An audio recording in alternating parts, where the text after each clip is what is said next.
Oh, that was really good. I know, it was good, it was. But now it is. Now it is? Now it So I have to do it all over? Okay. is. That's for us. Just Make sure everyone hears. just in case that didn't happen before, we're going to do this again. Welcome to the Technical Advisory Committee. Today's Wednesday, July 21st, 2021. And want to welcome everybody here in the room. This is our first live meeting in well over a year. Welcome everybody on the live stream and Dr. Zhu, who's also on the committee in China today. Our first order of business is the summary notes of our last meeting, April 27th, 2021. Anybody have any questions or changes to the notes, or is there a motion to approve said notes? So moved. Anybody opposed to said motion? Hearing none, it is approved. The notes have passed. And I don't see Mr. Jasper here. Are you playing the part of Mr. Jasper or is Mr. Shree? Mr. Shree. Mr. Jasper You have the is floor. attending a live Focus. focus group meeting for transactions which at this time. Well, Several of them question going is on. priority. First one is going on now, so he is attending that. Okay, we'll give him a pass. So, as you know, we are now in the full-fledged work on transaction update. The authority approved the vision statement, which will come to soon. The consultant team that we selected for this update process is led by Cambridge Systematics, and we have a project's deputy manager, Daria Levin here. She will walk us through most of this presentation. So right now we are working on finalizing or discussing with this committee on goals, objectives, performance measures that we had last time. We worked with jurisdictions to make some changes based that can reflect the vision, vision. And so we are coming to all the committees this month and several of the next months to get your feedback on that. In the meantime, we are also going to the public through surveys, through focus group meetings, pop-up events, throughout now summer and early for the fall to get their feedback on these, on their opinion about the transportation needs in the region, what they want to see, what are the priorities, objectives, things like that. So we will bring all that back to you later in the early fall. So you can weigh in that also when you finalize what should be the goals, objectives, and measures. I will just, Ria, can you go to the next slide? One more. So we are in that phase one of the transaction update now. We already worked with the jurisdictions to update the project list in transaction we have. As you know, for NVTA to fund any project through our 6-year program, that project has to be listed in transaction. That is one of the primary eligibility criteria. So we have 352 projects. We have 352 projects in the current transaction. But many of them already got implemented or fully funded through NVTA or other sources. So we wanted to make sure that we capture those, remove that from the list. And then over the last 5 years, some of the definition scope of the projects that are in the list are probably changed. So we want to capture any of those changes. And if jurisdictions want to have new projects that were not in the list, but now they thought about some new projects, through some sort of public engagement in their jurisdiction, they want to add that to the list, then we want to capture that too. So we went through several rounds of that discussion with the jurisdictions and agencies. We updated the list based on those discussions. And now the consultant team is working with the jurisdictions to make sure they understand the scope well. And primarily, they then need to convert that into a model. They code it into the model to run traffic models. So they're working with the jurisdictions to make sure they have all the information needed to do that. work is going on. That's what we call the bottom-up projects. Later in fall, when we work with the public and get their inputs, and then we start running the model, we might see certain corridors, certain locations are still having problems, or we don't meet all the needs in certain locations or other places. So then we as a team, the consultant team, the MBTA, staff together, along with the jurisdictional staff, we'll see if there are other projects that we can come up with that will meet those needs. That's what we call the top-down, because no one particular jurisdiction or agency thought about that project yet. But we can, as a regional agency, that's what we are supposed to do, right? We can pick up from what our jurisdictions are thinking, but then we want to put them together and see how they all fit together. And if there are other projects we need to think of, we want to think that. So that's what we call top-down. Now, in doing that, Yeah. do you do a system look as well as a project look? I mean, you kind of consider the overall systems and see if there are pieces missing that would make it all fit together. Yeah, that is the primary look we are looking at. It's more than the project. Project can be, we are looking at what need is not met and how we can meet that. It's not about a particular project. It could be one project, it could be multiple projects, it could be multiple modes. We are not worried about that at this point. We want to understand what needs are not met and how we can solve as a region, as a system. Okay, but there is some sort of vision of what a long-term system might look like. Yes, that's right. And if I could, Frank, like in the current transaction, we have the American Legion Bridge in it, because it fits the need. Of course, it's not technically in Virginia per se. However, it's a huge bottleneck for Virginia. And because our plan is unconstrained financially and geographically, we definitely just need to have that in here. So the authority in years past has supported the Commonwealth and the Secretary of Transportation in having conversations with Maryland to help improve or fix the American Legion Bridge. And that was what we call a top-down project. Usually the bottom-up projects are projects that the localities and agencies submit, primarily localities that are in a comprehensive plan. But for the top-down projects, when we're assessing the entire system, we still see gaps based on projects submitted from the localities and agencies. And that's really where the top-down projects come from. But with something like, and I know it's not a feasible project, really, but with something like a rail connection in that same corridor as the Legion Bridge, be part of a top-down. Absolutely, absolutely. I believe we tested that exact project. Transactions passed. And it's not feasible. We never got that far. So yeah, that's exactly the process we'll do for the top-down project list.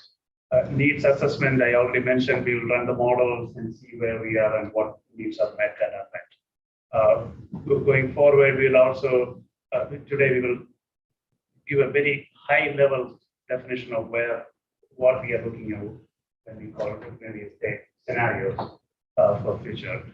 We would like to define those and then start analyzing it later, probably early spring. Right now, we are building the model and networks for analysis. As you know, in the last round, we used transims.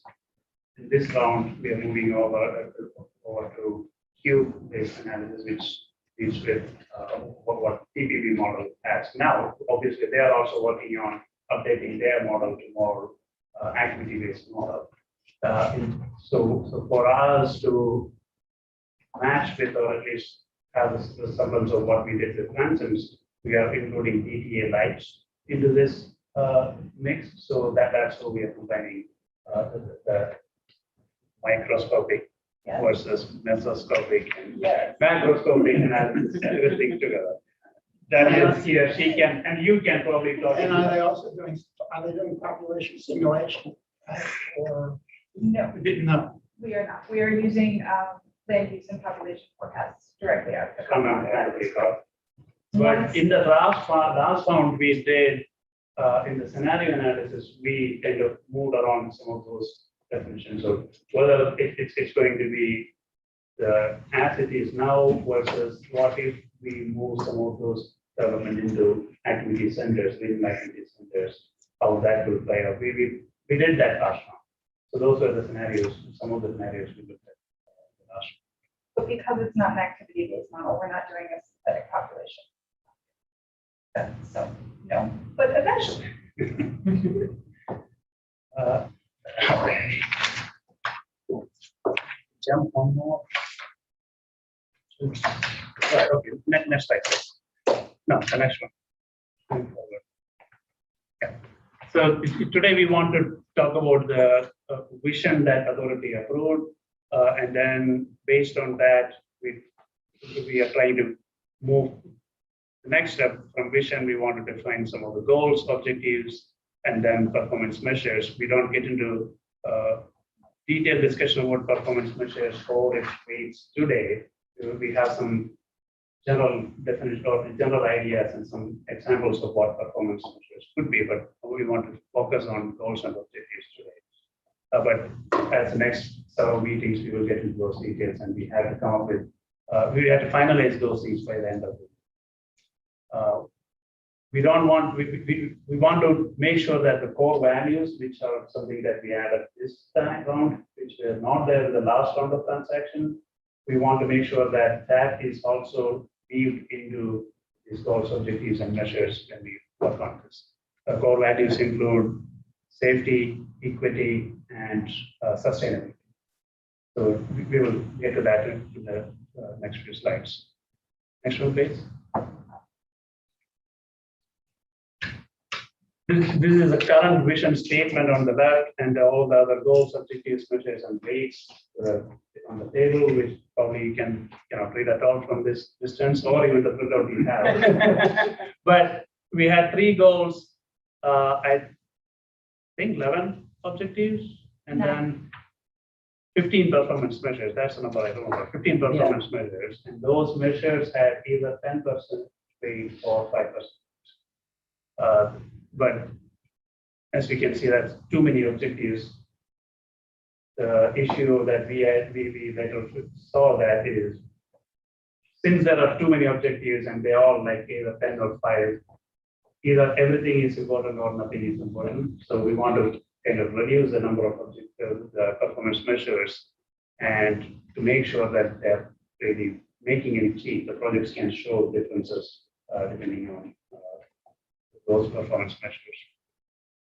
Next slide, please.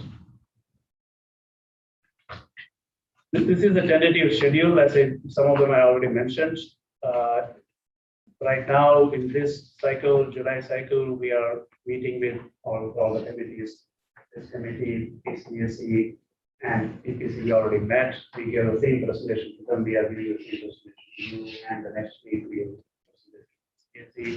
get your initial reactions on this. As I said, we are already started the public engagement. It will go on through the summer, and we compile all the results we hear from public, bring it back to these committees in early fall.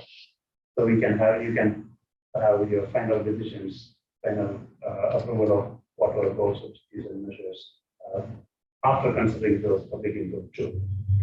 And we need to have the measures approved by you all in October, so the authority can approve it in November, and then you can have maybe another 1 more month for deciding on the weights, so the authority can finally take a final decision on weights by December. Okay, so you want our approval of the measures in October, but we don't meet again until September. So we'll be getting anything in September meeting. We will bring all the public inputs and whatever you feedback today. We will incorporate all that and bring it back. And propose measures, And the proposal. so that you can tell us what's wrong. What's right. But fight with them, what changes you would like to see. Yeah, that discussion can happen in September meeting, and you can have a final decision. So there are 2 meetings you will have for that, and 1 more meeting for finalizing the dates. So that's our game plan now. So by December, authority can give us that final words on goals, objectives, measures, and weights. That becomes very critical at that point because by then, consultant team will be doing the model analysis and they need to have the standards so they can get the right outputs on the model or off model analysis they do, and then put the weights, apply the weights during the post processing. Have the performance measures changed, or are they changing drastically from what we've hammered out in the past? I wouldn't say drastically. We will come to that in the next slides. So I don't want to get too far ahead because we've already. Add some new considerations like Well, equity and safety. I would think you would need measures to reflect those if you haven't had. Well, them in the we've past. already hammered this to death the past, all the years that I've been in this committee.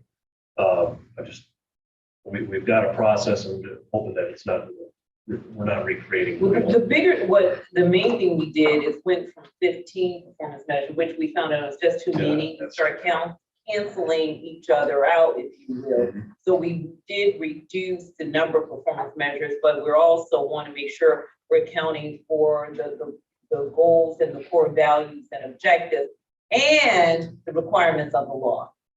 But since you've added some new goals or kind of changed. Well, some of it's the it's reconfiguring how you say things. well, Safety has always been in, as I'll quote my good friend, the former Doug Paul, if it's not safe, why are we doing it? So that's always been integrated into the mix.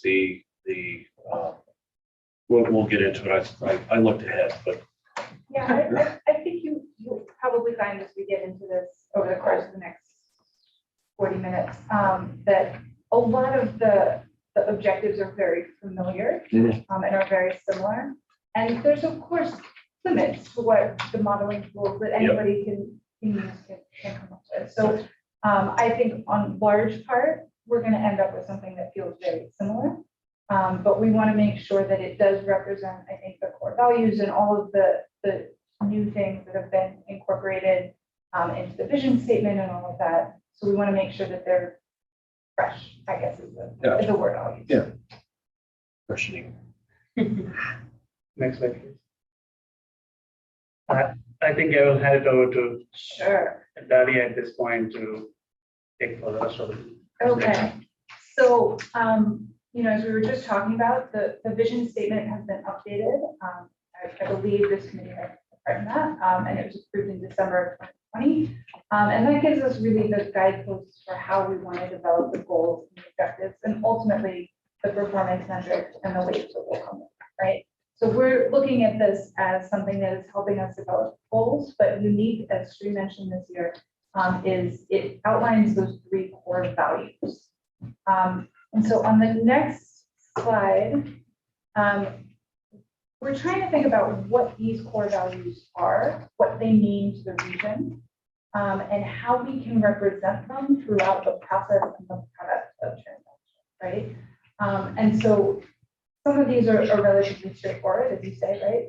Safety has always been a thing, and it will remain a thing. Oh, good. I was worried. Safety for whom? Or I would say everybody. Well, if you read, some of the discussion on the ITE bulletin board, there seems to be a lot of discussion of, are we talking about safety for drivers, or do we give safety for pedestrians and bicyclists the actual same level of consideration that we give to drivers? I mean, wide clearance zones and huge and lots of pavement can be very safe for drivers, but deadly for pedestrians and bicyclists. So there is safety and there is safety. And there's the argument, some people have said, well, vision zero is silly because we can never get to zero fatalities.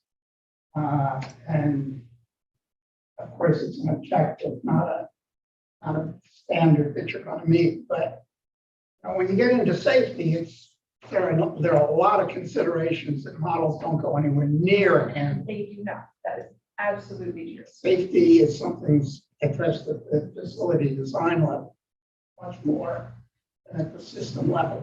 That is absolutely true. And one of the reasons we have to think very carefully about how we might evaluate projects or the system as a whole when we get to the discussion of safety. The other two core values are potentially a little bit more controversial, is probably too strong of a word, but are a little bit more squishy in their definitions. The technical terms, so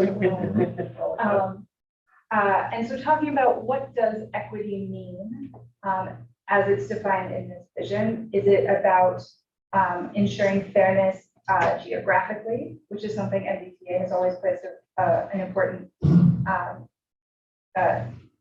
placed importance on, but also is it about providing access to transportation options, about access to social economic opportunities? What groups are we talking about providing equity for, right? Are we looking at low-income populations, minority populations? Are we concerned about folks with mobility disabilities? That sounds weird, but I believe that's correct. Or limited English proficiency. Who are we really talking about when we're talking about addressing equity? So that's a conversation that I believe will be ongoing, but stems from this vision statement. And then, of course, we have sustainability. And so we've got sort of a tentative definition that we're talking about, focus on meeting the needs of the present without compromising the ability of future generations to meet their needs. This definition is something that's used nationally around the country, and it also focuses on multiple pillars of sustainability. So environmental, yes, but also economic sustainability and social sustainability. So that's sort of the direction we're thinking about now as how we might want to consider sustainability as we go through this. The next slide is really some very initial thoughts on how we want to incorporate this into the process and into the overall product that comes out of it. Right? So each of these core values is a little bit different. They're addressed and thought about in different ways. But this is a start at where we want to incorporate them and how we think about using them. We are expecting that this same table at the end of the project will have a whole lot more columns off to the end of it as we figure out new ways to incorporate these core values. But this is sort of a start. So thinking about them from the perspective of, we were talking earlier about identifying needs and potential projects. We want to make sure we're thinking of those from the lens of equity, safety, and sustainability. We want to think about the performance metrics that might go with those. How can we incorporate them into our scenario analysis, which we'll get to, and how might we use those core values to develop policies for Northern Virginia that can help support those in the future. Thoughts? Questions? Want to jump right into goals? Want to jump right into goals? Okay. Next slide is our 3 draft proposed transaction goals. These are similar to what was in that big table with very tiny print from last time around. But we have changed some of them a little bit to, I think, reflect some of the core values and some of the discussion that's been ongoing in Northern Virginia since the last transaction update. So talking about mobility, which we're defining as enhancing the quality of life by improving the mobility of Northern Virginians on the region's multimodal transportation system. We're looking at accessibility, which we're talking about from the perspective of strengthening the region's economy by increasing access to jobs, employees, markets, destinations, all the stuff we don't want to get to. And then the third one is probably the biggest change, and that's this focus on resiliency. So thinking about that as enhancing operational performance of the multimodal transportation system during unusual conditions and its ability to recover from disruptions. Got goals, thoughts? Do you like these? It depends on the details. Okay. You want to get to, I hear one vote for turning the page to the details and then coming backwards. I just have a quick question of resiliency, see unusual conditions. I think as we're starting to see in the West Coast, some things are occurring that are not going to be unusual. So perhaps there's a call to think about changing from unusual conditions to changing conditions or something like that, or something evolving, something to reflect that. I think the unusual conditions may be something that bears consideration. That's all. I think that's an excellent point. Evolving sounds good. Others? I looked ahead, I'm ready for the next day. Let's go. Okay. So the next 3 slides, we've got 3 slides, one for each of those goals that we just talked about, with some potential objectives, and which we are, trying to focus on the objectives today, but we have brought sort of some sample measures. A lot of the ones that you'll see in that right-hand column are things that were used in the last transaction, right? So a lot of them are performance metrics that you'll be familiar with. Some of them are newer, especially where we have newer objectives. But we wanted to demonstrate that these can be done, and these objectives could have measures associated. So for our first goal, where we're talking about mobility, we've pulled in 3 potential objectives. The first one is reducing congestion and delay, which is a big part of why transaction and NBTA exist. So we felt that was pretty important to include. The second one is improving travel time reliability. So how predictable is a trip, and that can be on any mode. And then the third one is reducing transportation related emissions. And we put this here because we think it sort of qualifies as a quality of life issue, in addition to, of course, the environmental impacts of doing that as well. Thoughts, comments? Yes. I thought about this quite a bit today. And you've said potential objectives and sample measures, so I realize you haven't been completely inclusive of all your thoughts yet. But mobility is more than movement, and your measures are all movement related. Okay. But mobility includes cost. Okay. Mobility includes people with physical limitations. Okay. It includes proximity to services. It includes how it varies over the time of day. Mobility is more than how fast I can get to someplace and whether I'm going to run into congestion while I'm doing it. Can I ask how much of that you find to be mobility and how much would overlap with our next slide, which is accessibility? Well, given what you define mobility as, enhancing the quality of life, if you have a wonderful system that somebody can't afford, Okay. then they have no mobility. So That goes into I was about to say, that goes into equity. no, I Well, don't think. can, Well, I'm raising the thought. right. Okay. We could, Yeah. not Then, not fulfilling what you're saying by any means, but also costs of things, it's not something that we are looking at. Well, for transaction, remember, it is financially unconstrained. It's needs-based. When we get to the 6-year program, that's when costs really come into play. Our current transaction has a capital price tag of $42 billion. Well, and even from the user cost perspective, Right. NBTA projects can't impact operating subsidies. Yeah. and things like Right. that. but if you, for example, built a system on the concept that everybody was going to be able to use Uber for the first and last mile, Mhm. that might not be an effective system for people who could not afford Uber. Okay. So you have to consider what is the cost of using the system.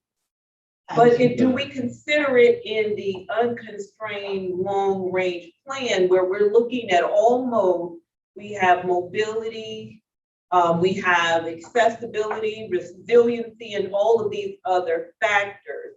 And to really get to something else you said, Frank, I want to try to understand where you're going with this, because if we could, we would model everything. We cannot. So we need to really determine are we meeting the mobility goals, enhance the quality of life? And some of the things you said to me, and I don't know, I'll defer to Dahlia because that's why she's here. Is it an accessibility issue? Is it a mobility issue? I don't know. I'm just throwing it out there. They're at the point in the study where they're still considering.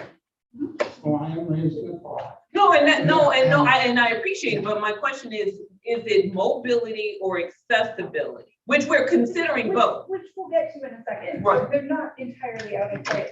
But the question I would raise, either way, depending on which slide, we think those ultimately belong in, is, are those the main objectives for transaction? Which main objectives? The things that The you cost just of highlighted. Uber, Well, is that gonna enter into The a transaction? affordability, it can be, I'm just asking. I think if you designed a system that was not affordable to a large section of the population, that would be a mistake. Yes, Uh, I'm saying that as the transaction plan is up here. The cost of Uber and some of the things you raised, which are valid points, are more in the implementation stage of things. I just don't want to cloud transaction. Another example is the road pricing, which we have. And presumably over time, the costs of travel on I-66 and the Beltway are going to go up as there is greater demand for it. I mean, I've seen it be as much as $30 for I-66 to Gallows Road. Unless everybody starts telecommuting, then we're going to change our plan. That's a whole, everyone's, got a whole different system. I just have one little thing I wanted to add in, kind of what you're saying is when I think of accessibility, I think of it in two ways. One in which it's defined here, whereas making sure that we have the transportation networks accessing, jobs, centers, getting people to their homes, getting them to work and all of these different things.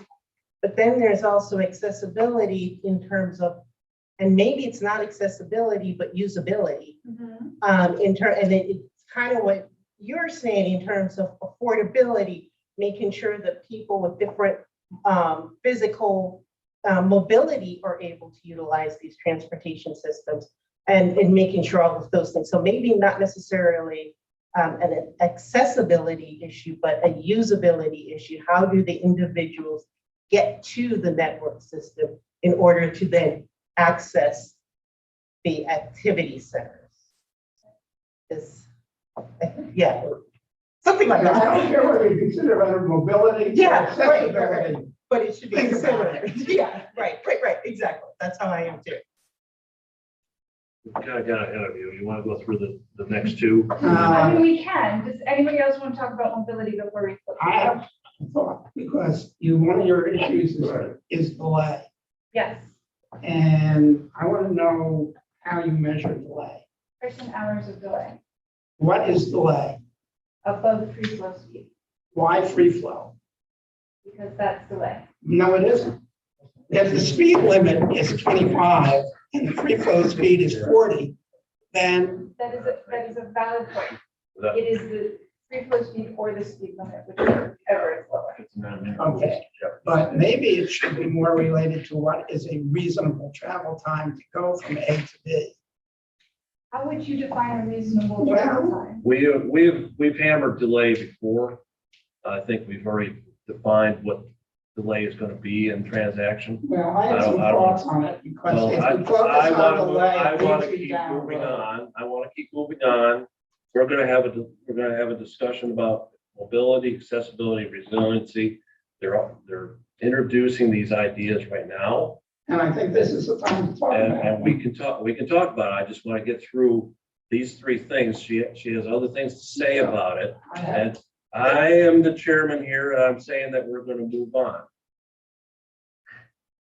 Thank you. Will we come back? We will discuss this, yes.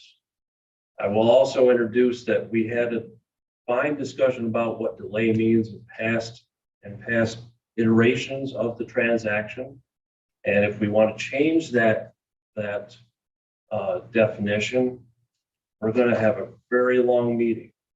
And I'm not prepared to do that, but we can have a discussion about what we think we should be discussing about delay. Okay, so delay has been defined by ITE, by several different professional organizations that we are abiding by, and we have to kind of abide by them because we go off the rails, this plan means nothing. So delay is defined in ITE, and name another organization that would define delay. Anybody. So yeah, FHOA, whoever, that's what we're bound by in developing the model. So let's take a look at what's on the slide for accessibility. So that'll be the next one. And so we've put up as potential objectives 2 things here. The first is improving access to jobs. And we want to be thinking about this from the perspective of what can folks access from their homes? So what job opportunities, economic opportunities do they have? And we want to be thinking about this from a multimodal perspective. So we don't just want to necessarily be assuming everybody can drive. And we also want to be thinking about this is what opportunities are available to sort of the general population, and how is that experienced differently for folks who might belong to one of those equity communities we were talking about.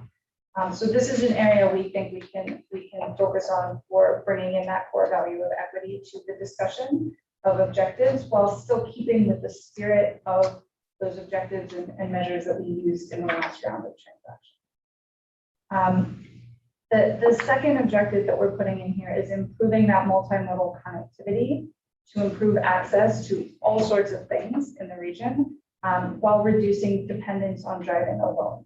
So that could be access to transit stations, it could be access to regional activity centers, it could be improvements in first mile, last mile service, it could be any number of things that we're going to have to think about how we want to define that.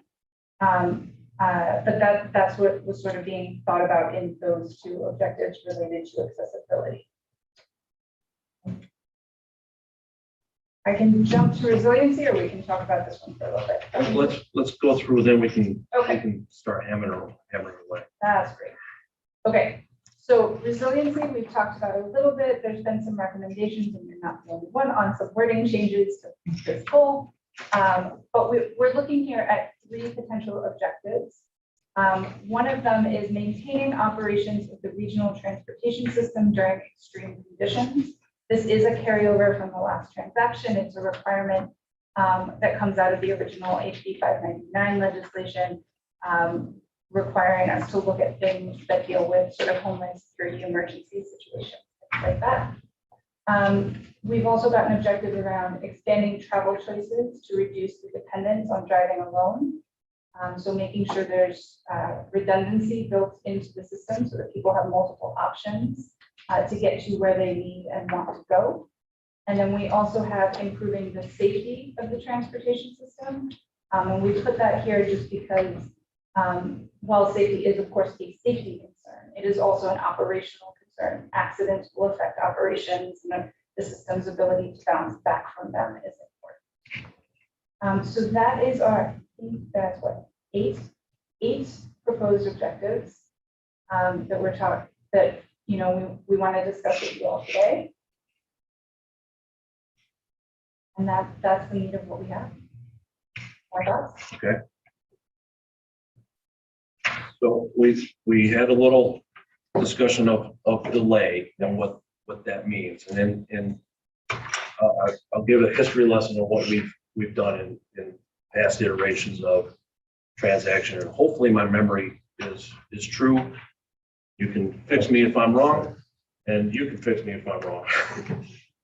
We had long conversations about delay and congestion, and how congestion affects delay, and how do you define delay, delay versus free flow, delay versus what you normally experience.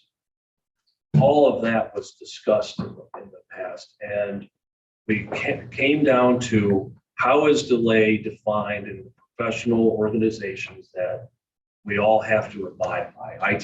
ITE is on my mind because I'm thinking Bayside right now, but there's FHWA documentation on it. It goes back to the 1950s. What does delay mean? Basically, it is based on the free flow condition that if you can get from here to there with nothing in your way, it takes that amount of time going to the dictated speed limit. If there's something that is in the way, signal, car, an incident, that causes delay. In terms of this model, it's not a microscopic model. It's looking at links from here to here. And yes, there's signals in the way. There's people crossing the street that make you hit the brakes, and that doesn't enter into what we're looking at here. It's pure delay based on you got this amount of traffic on this amount of road, you're going to have delay. So delay is a link measure, not a system. So, It gets added up across the whole system. right. Is it a trip or by link? It ends up being, I'm not 100%, So you're using cube. So that, so it goes into DTA, right? Which is where I don't know the precise answer to this question, but I believe it will be. So in working with that, with my professional hat on, it is a link. It's a summation of the links that get you from here to here. Say in the regional model from Manassas to Rockville. And you know how painful that can be. So it's taking the link from where the activity center of Manassas to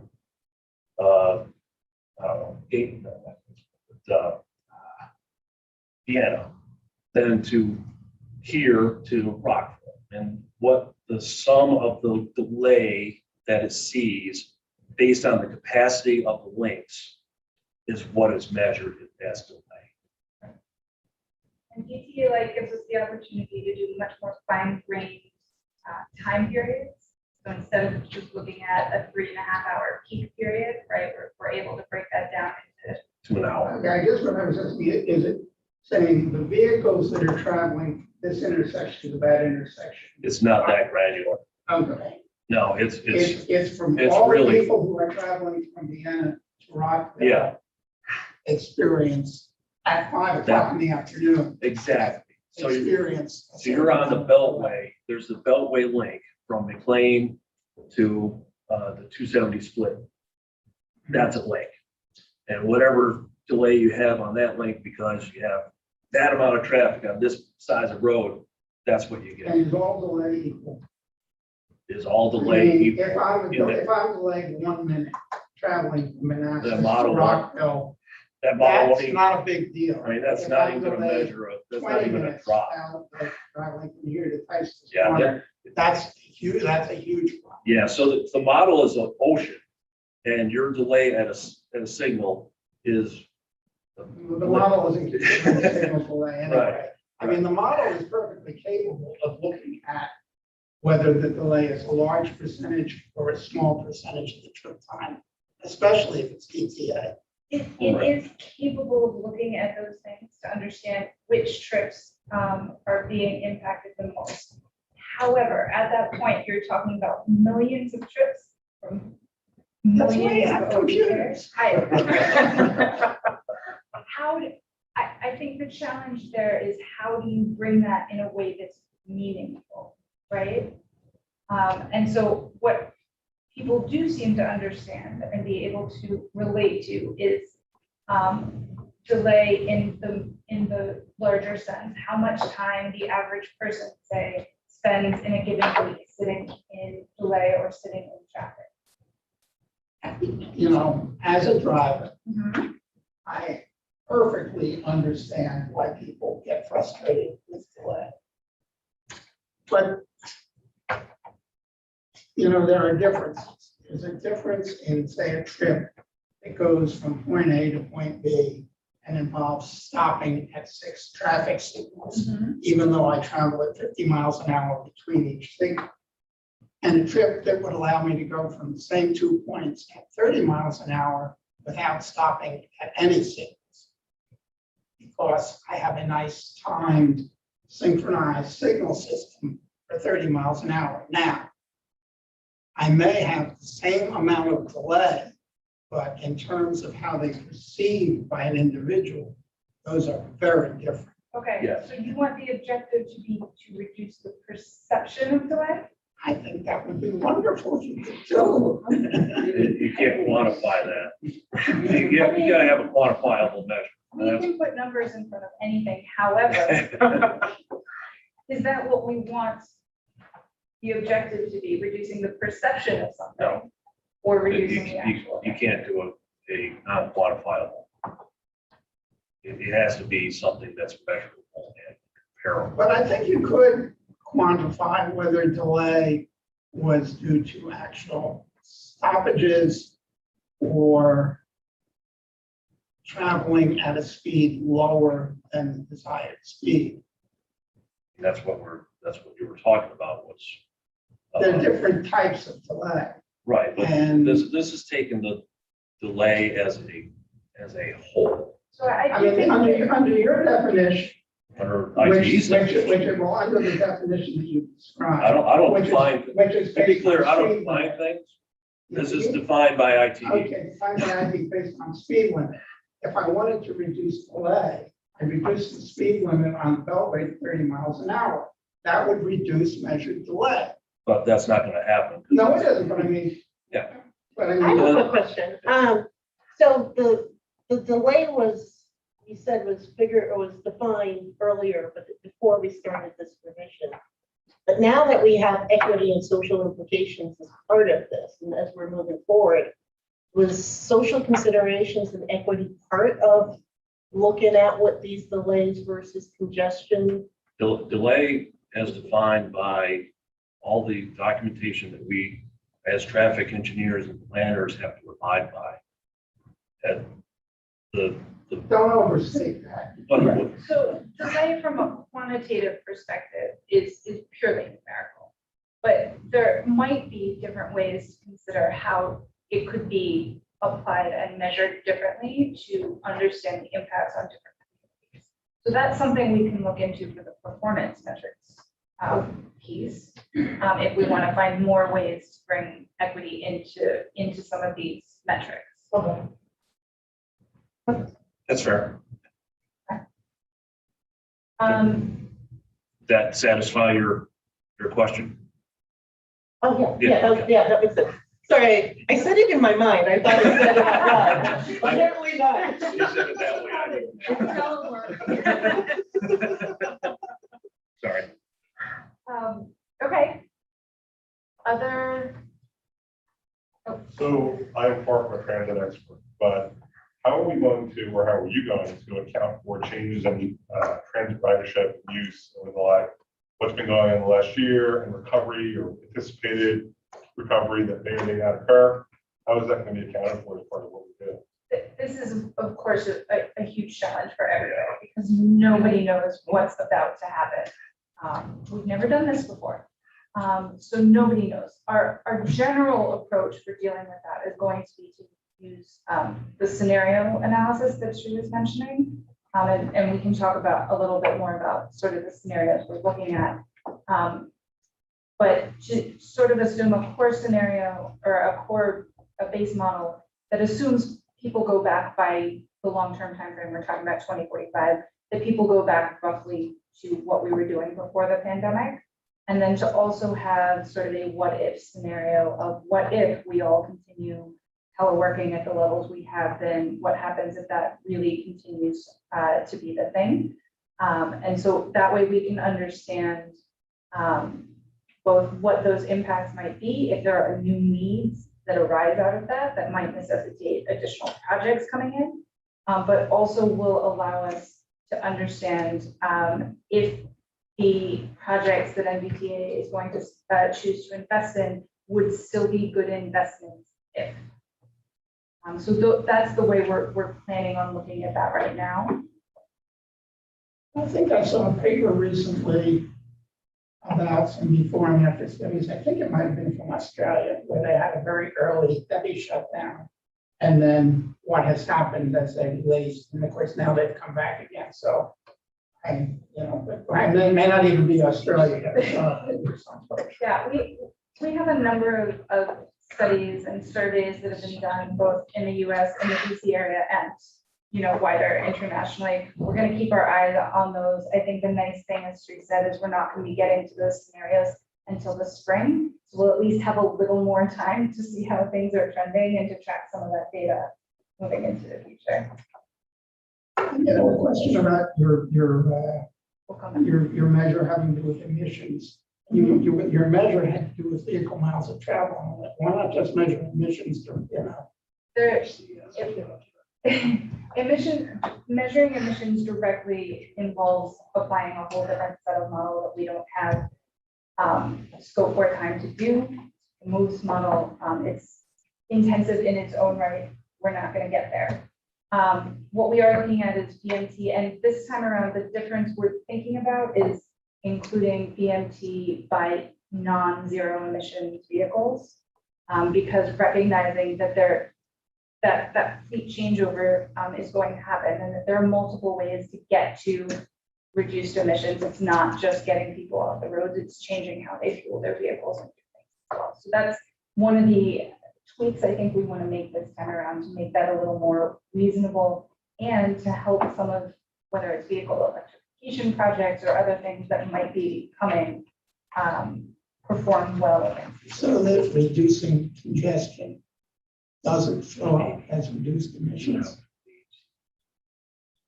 Right now, again, these are not final performance metrics. The last time around, we did look at that at different levels of congestion. So VMT at different levels of congestion that can be put back into metrics as well.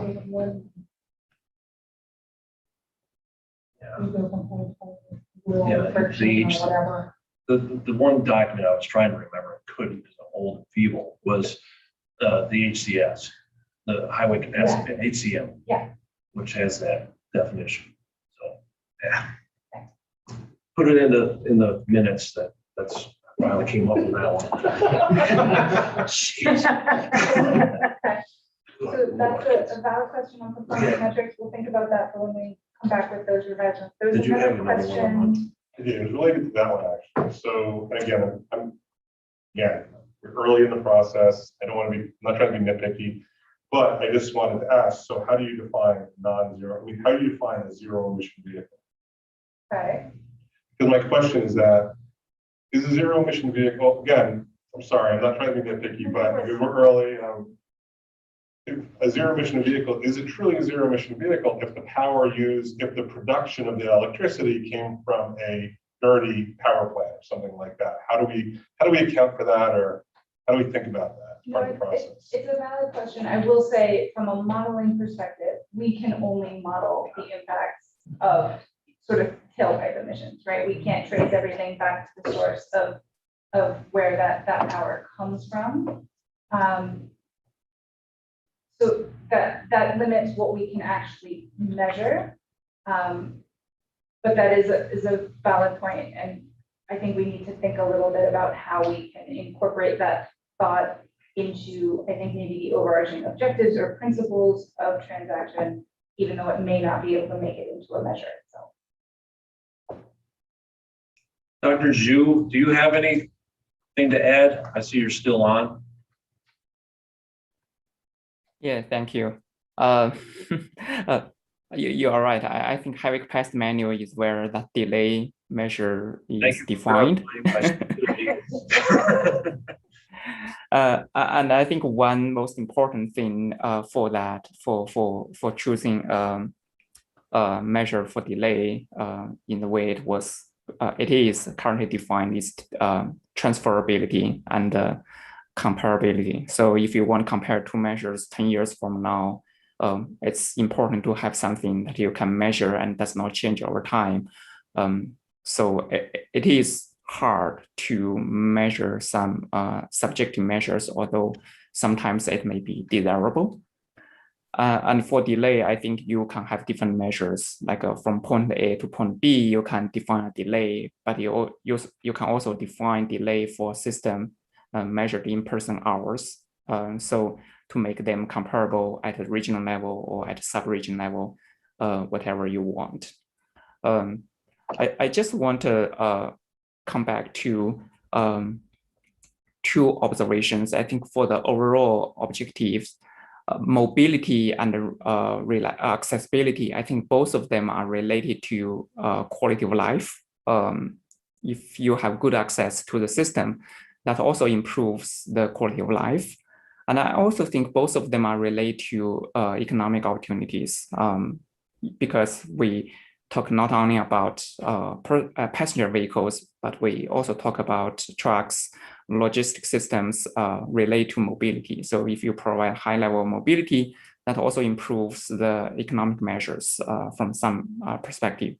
So I don't know if we want to exclusively relate to mobility to the quality of life and accessibility to economic opportunities. That's just my 2 cents really to this. And all other discussion, I think they're very good. Thank you. And also for the record, delay is defined in the HCM 2000 as the additional travel time experienced by a driver, passenger, or pedestrian. So that covers your question about. But it doesn't say additional travel time compared to what. Here we go. And there's no requirement that this organization use the HCM definition. I asked first of all, was it Danielle? Did I get your name? I'm Delia. Delia, I should I'm have sorry. started there. My name is Delia. The only person whose name I know is Frank. Randy.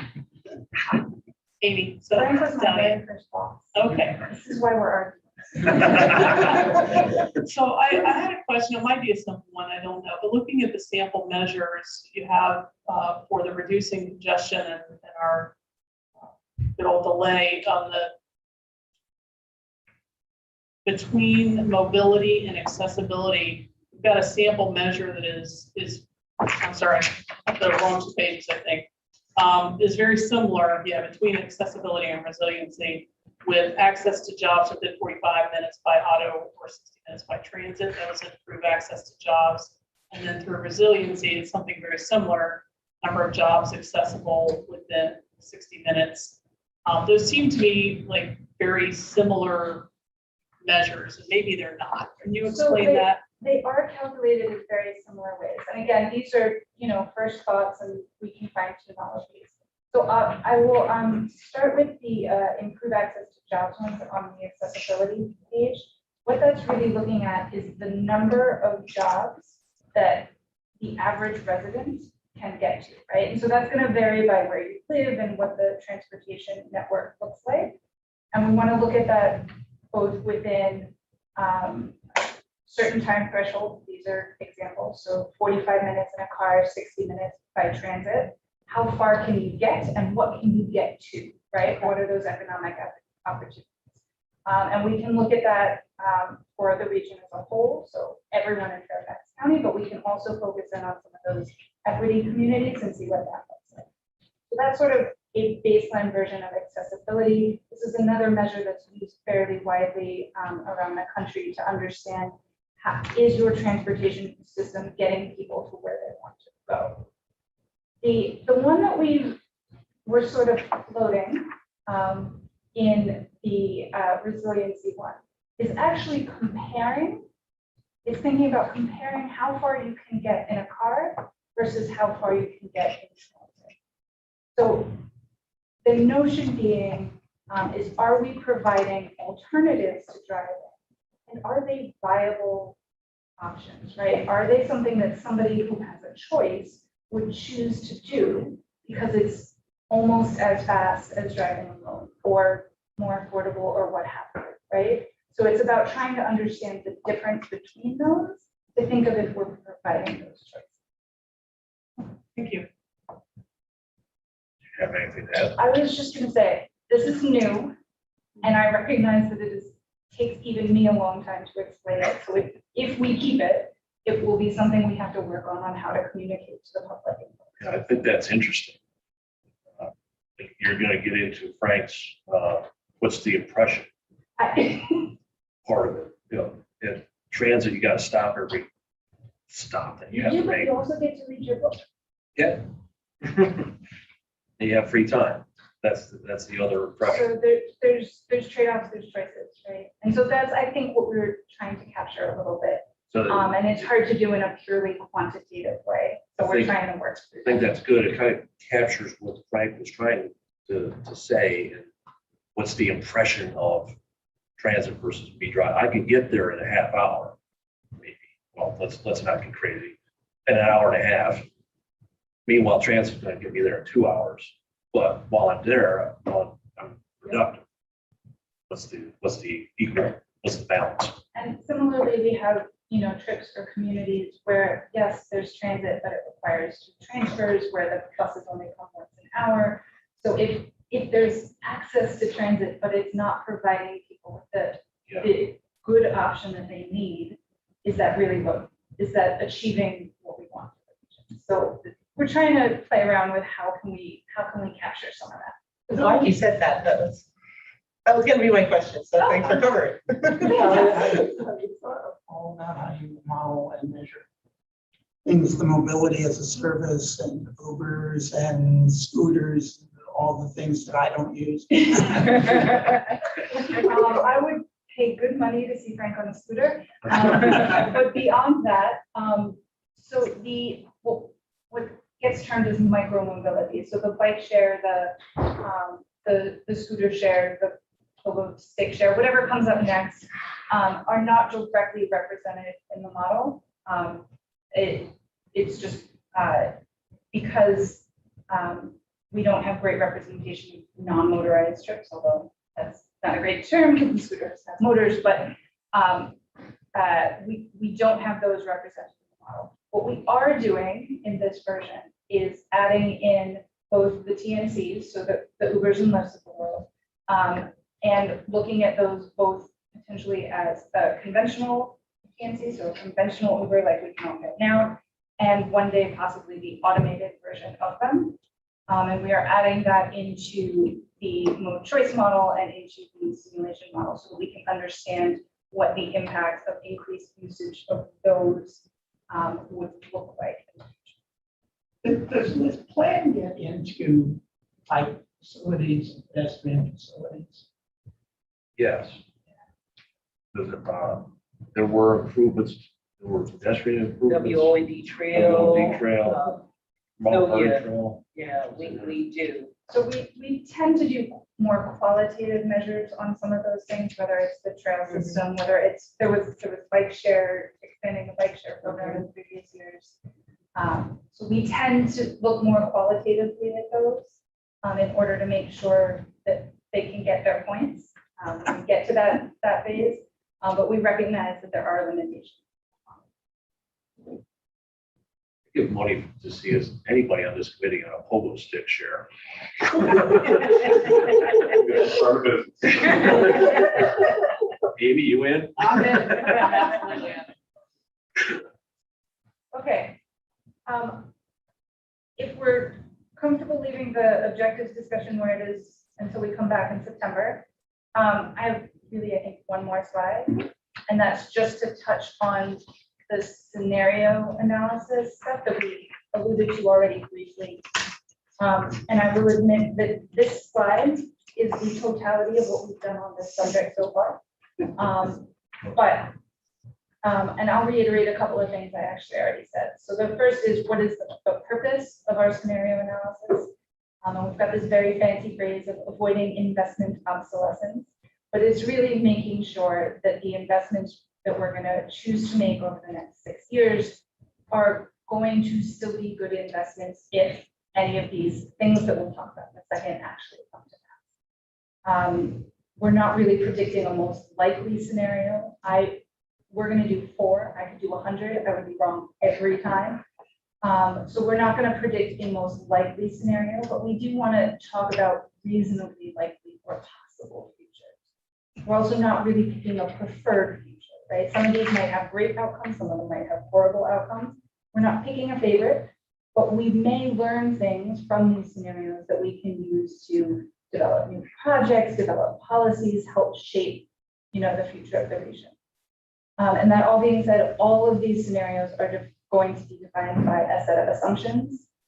We're going to use the best research and the best literature that we can, but they are all assumptions, and so they are all guesses.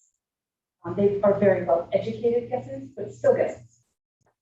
And so the 4 scenarios that we're talking about at the moment, so the first one is focused on, we're calling it technology, but we're thinking that's not the best name in the world for it, but is really focused on looking at that widespread use of connected, automated, shared electric vehicles.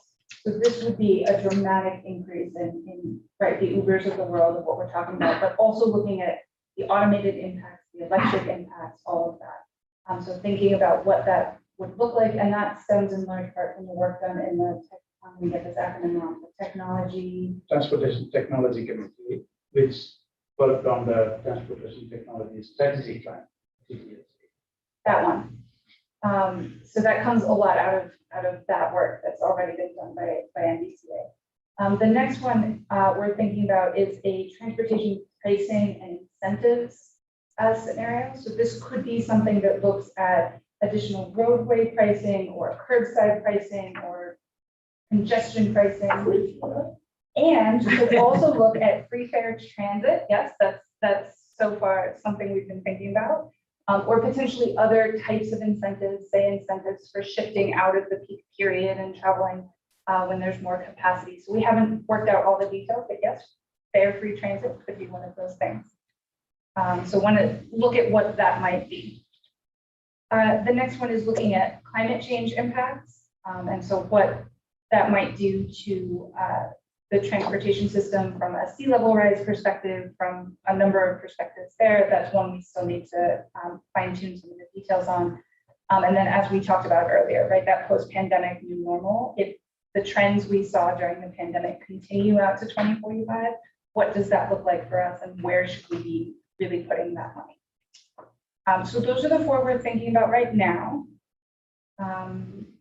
Questions? Comments. We'll come back with more details if we have them. Okay. Resounding silence. That means you did a good job, Very or we're totally confused. I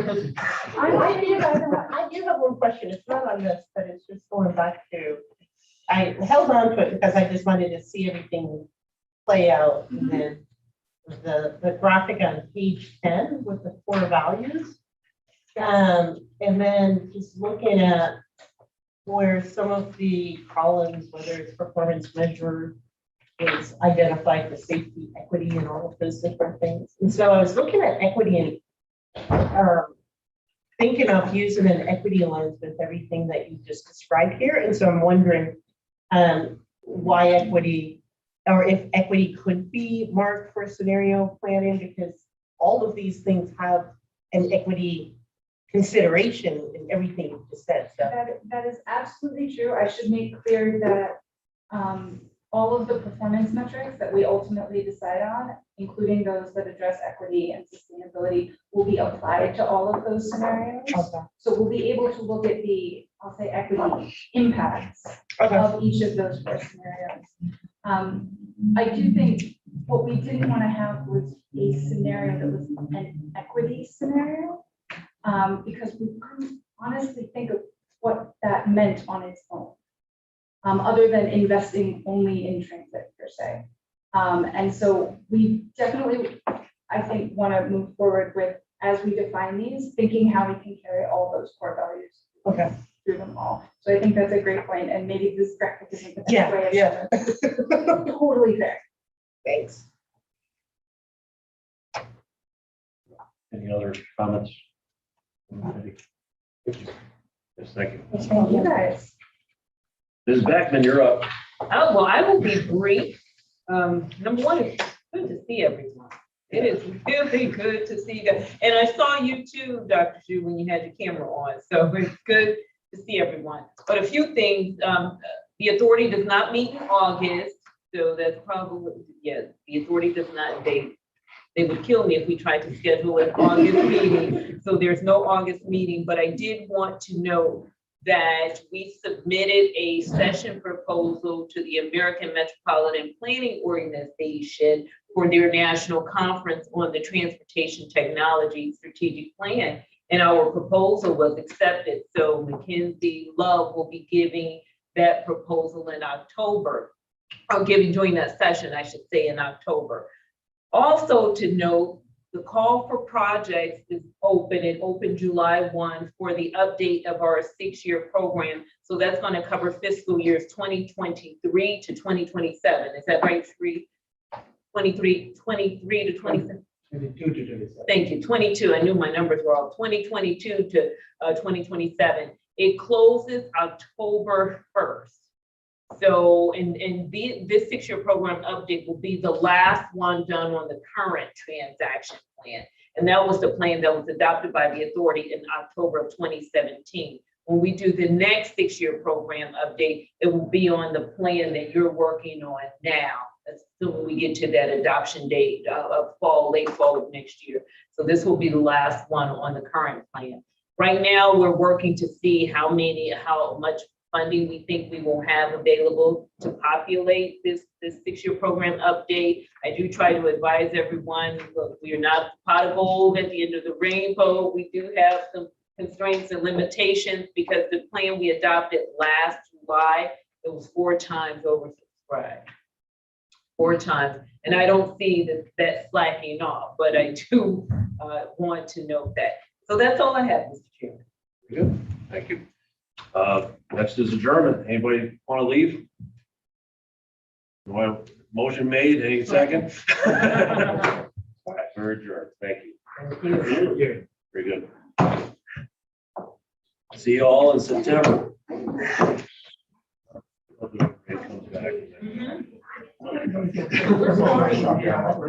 Thank you, Randy.